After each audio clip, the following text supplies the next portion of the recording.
सगळ्यातून सोनदंड जातात, भगवंताला बोलतात, त्यांचं बऱ्याचशा गोष्टी होतात.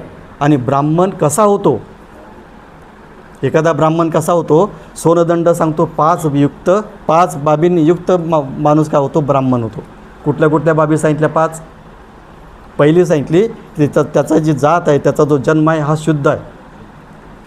मागील 7 पिढ्यापासून आईच्या आणि वडिलांच्या 7 पिढ्यापासून त्याचा कसा आहे, शुद्ध वर्ण आहे, म्हणजे त्याची जात शुद्ध आहे. दुसरं सांगितलं की तो अतिशय विद्यावान आहे, त्याला मंत्र सगळे पठण येतात, सगळं मंत्र यंत्र आणि सगळ्या यज्ञाचे कार्य तो करतो. तिसरा सांगितलं त्याचा गौरवर्ण आहे, तो अतिशय तेजस्वी आहे. कोणाचे गुणधर्म आहे ते? ब्राह्मणाचे आहेत. तेजस्वी असतो, गौरवर्ण असतो, अगदी तो सुंदर असतो. चौथं सांगितलं की तो शीलवान असतो. आणि 5वं सांगितलं तो प्रज्ञावान असतो. भगवंतानी तिन्ही जे आहेत, जात, वर्ण आणि सुंदरता, या तिन्ही गोष्टी नाकारल्या. आणि जो केवळ शील पालन करतो आणि केवळ प्रज्ञावान आहे असा माणूसच कोण असतो? ब्राह्मण असतो, असं बुद्धांनी सांगितलं.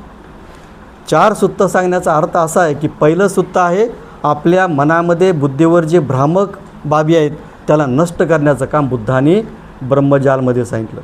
आणि हे सगळं ब्राह्मणी व्यवस्थेचं किंवा ब्राह्मणी वैदिक धर्माचं ते अतिशय मोठं थोतांड आहे, त्याच्यावर बुद्धांनी हल्ला केला. दुसरं श्रमणाचं फल काय हे आपण पाहिलं.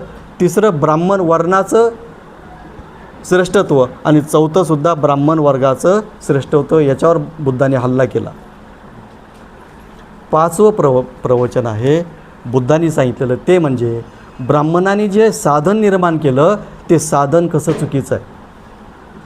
मोक्षप्राप्तीचा मार्ग म्हणून यज्ञ संस्था निर्माण केली आणि यज्ञ हे कसं चुकीचं आहे किंवा खरा यज्ञ कशाला म्हणतात हे आजच्या आपण सुत्तामध्ये बघणार आहोत. तर मगधमध्ये असंच भगवान फिरत असताना ब्राह्मणांचं एक गाव होतं आणि त्या गावाचं नाव खानुमत सांगितलेलं आहे. कुठलं गाव आहे ते? खानुमत. आणि भगवान तिथं गेलेले आहेत आणि त्या पुष्करणीमध्ये आहेत आणि तिथं अंबलट्टिका नावाचं तिथं एक दुसरं आहे ते.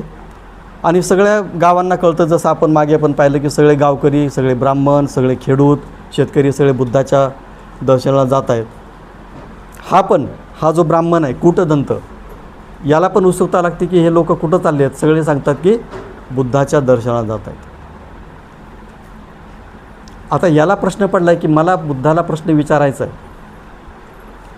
कारण याला यज्ञ करायचा असतो आणि षोडश